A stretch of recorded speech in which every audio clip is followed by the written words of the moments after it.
him.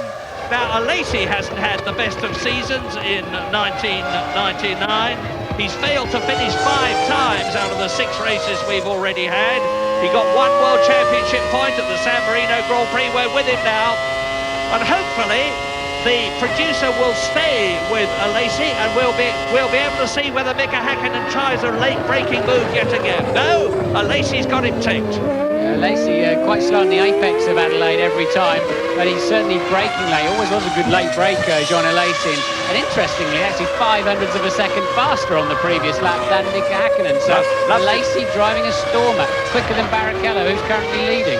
And a great tribute not only to him and the car, but to that Ferrari engine, because it's a last year's Ferrari engine, labelled as a Petronas engine, which is Alesi's and the Sauber team's Malaysian sponsor. Getting a bit dark out there, Murray. Look, people getting their plastic mats out in the grandstands. They've got a better feel for the weather than we have inside this commentary box, but certainly getting very dark overhead. Alesi, Häkkinen, just behind them is the... And Häkkinen won't get through there. That's where Villeneuve tried to get past Eddie Irvine last year and failed so to do. And talking of Irvine, you can see that he's now getting very close indeed. Eddie Irvine in 10th position to Fisichella's Benetton. That was actually Michael still behind, I think, the Jordan of Frentzen, that particular shot we saw coming onto the pit straight. And now Häkkinen ever closer. Look at the slipstream he picks up. Tremendous speed he picks up then, and again, Alesi braking as late as he did, and they've both gone wide. And will that let no, Frenzen's not able to take advantage of that, so Häkkinen and Alesi braking absolutely on, and in fact slightly beyond the limit. And the pair of them, what a classic move that was. Good to see, both on the ragged edge. They both tippy-toe around the outside, live for another day, and Häkkinen now up to 2nd place. Now, this is going to be the battle. The gap between Häkkinen and Barrichello, who leads the race, is 4.5 seconds. And I said earlier on, what a storm of a race Mika Häkkinen is driving.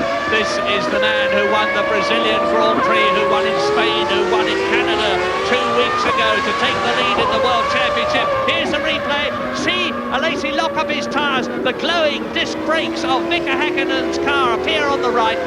Alesi has to run wide. Häkkinen does the same thing, chops off Alesi in the process, and now Heinz-Harald Frentzen is right up with Alesi, who has lost momentum as a result of Häkkinen's passing move. Imagine that, you're doing 180 miles an hour, you're braking at something like 4G, 110 metres before the corner, and you're inches apart from another car doing exactly the same thing.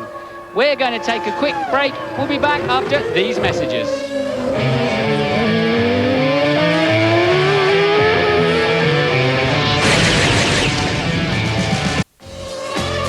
Welcome back. Well, Mika Häkkinen showing tremendous speed as he chases now the Stewart Ford.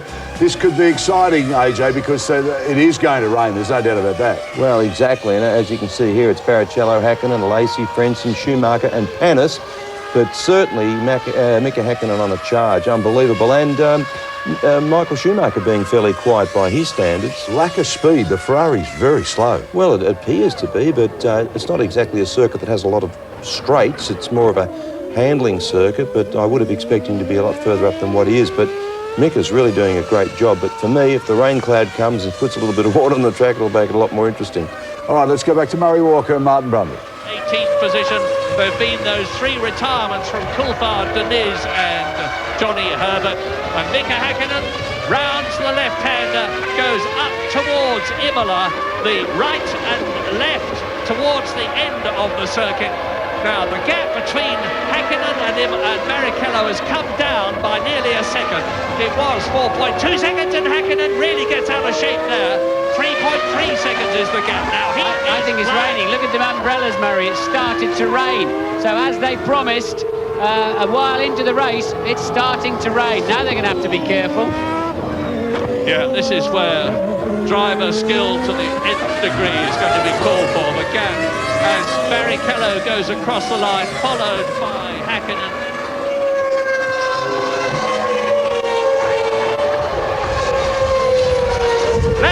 Lap 22, and it's starting to rain at Magny-Cours in France. The crowd are putting up their umbrellas. umbrellas, and Mika Häkkinen that you're looking at has closed the gap to Rubens Barrichello from 4.2 to 1.7 seconds. Look at the rain. They'll be in this lap for sure for wet tyres, and in fact those drivers further down the pack, like Eddie Irvine, are going to be in the pits a lap before the others, and I think that's going to give Irvine quite a big advantage. He's a long way back anyway from the leading pack, but that's a great timing for Eddie Irvine. But it looks as though they're not ready for him, Martin. They're in a bit of a flap in the Ferrari team. Yeah. Irvine just hit the rain as he came towards the end of the lap. Fisichella spinning around, that's how slippery it is, but I still think Irvine's better off waiting for tyres than, in fact, no, not waiting that long. They're waiting too long. 32 seconds. They just weren't ready. This is real panic. That's completely blown that advantage then. Now they've got a tip-tap. While you were away, absolutely nothing significant happened other than it started to rain. James is in the pits. What's happening? Total confusion. Ferrari not ready for Eddie Irvine. It was a unilateral decision by the Irishman to come in and put wets on. And the front left, when it went on, was actually a groove tyre. He had to take it off when he realised and put a wet tyre on. McLaren are ready for Mika Häkkinen. And meanwhile, Ferrari are re-racking wet tyres this time, of course, boys. Ready for Michael Schumacher. Irvine gained nothing from that. Your race leader, Rubens Barrichello, comes in. They're all coming in now, Murray. Yeah, James, look how much Alesi has caught Häkkinen on that inlap. So Häkkinen very, very cautious, and Alesi right up behind him. So the top 4 or 5 guys all in the pits together, and Alesi may just get out before Häkkinen if they can get a good stop in that Sauber team. Steer odds, Murray. Absolutely, lap 23, and it's all going to depend on pit stops now. There is Heinz-Harald Frentzen. He's got the wet weather Bridgestones on. Michael Schumacher there in the pits, and the Ferrari mechanics don't look much happier with Schumacher than they did with. And Alesi gets out. Now, where is he? There's Häkkinen. Look, so Häkkinen's out, at least ahead of Alesi. Off goes Hill. That is Damon Hill off the track, and he's got a puncture. Left rear puncture. I would think he's whacked the wall somewhere. I think you'll find he probably spun off and had a little chat with the wall. We might get a replay on that. That's Alesi back on track, having put the wet tyres on. Now you see the spray coming off as the tyres lift bucket loads of water up into the sky, and a car creeping along. That's Damon Hill creeping along on the right-hand side. I think he will have gone off in Estoril corner. Louise, what's happening? I think what's happened there, as all the cars started coming in at the same time, absolute mayhem. Damon was coming down to exit the pit lane when one of the arrows came out of his pit garage at the same time. The two touched, and I think that's probably what's caused Damon's problem. Well, we've all been speculating about whether Damon will in fact retire before the end of the season. He was a very unhappy man when he failed to qualify and actually started the race 18th. After he had 2 cracked exhaust systems and 2 different cars in qualifying, and this will not improve his humour one little bit. Now look at what Lacey's looking to. Remember I said at the beginning of the programme, why are they all running dark visors? The TV camera can hardly see, and that's got a clear screen on it.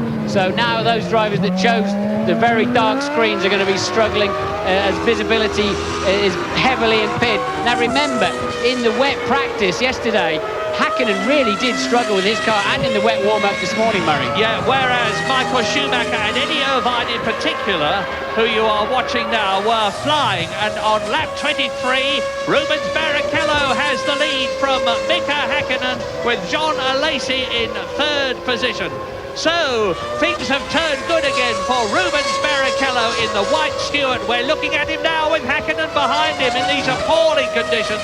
This is exactly what it's like now. And if it's bad for Barrichello, just imagine what it's like for Häkkinen with those great roosters of spray being thrown up alongside him.